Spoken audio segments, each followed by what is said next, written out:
Let's begin by asking a question of our women listeners. If you were to say to the man in your life, "Honey, we need to talk about our relationship," what do you think would happen? If he would answer this question with something like, "I thought you'd never ask," or "I've been dying to share my feelings about our life together, and I especially want to hear how you feel about us and what you want for us," then neither of you needs to listen to this book. Most women would expect their men would get distracted, defensive, irritated, or fidgety, or roll their eyes, or shut down completely. And most men would feel like they were being punished for a crime they didn't commit.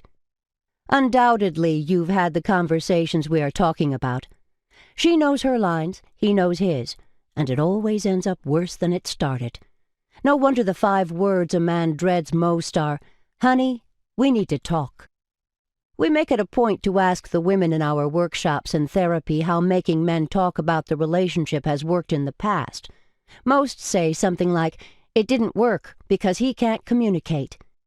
He gets angry, defensive, or impatient. He's just not interested." Well, it turns out that when it comes to talking about the relationship, men know something that most women don't. Research and our combined 50-plus years of clinical experience show repeatedly that, despite your best intentions, talking about your relationship has more of a chance of making it worse than making it better. And it has nothing to do with your partner's lack of interest or poor communication skills. Women want to talk about the relationship because they're upset and want to feel better. Men don't want to talk because talking won't make them feel better. In fact, it will make them feel worse. So whether she forces him to talk or not, they both end up feeling disappointed and disconnected. This loneliness of disconnection lies at the heart of every argument or cold silence, fueling your disappointment or resentment.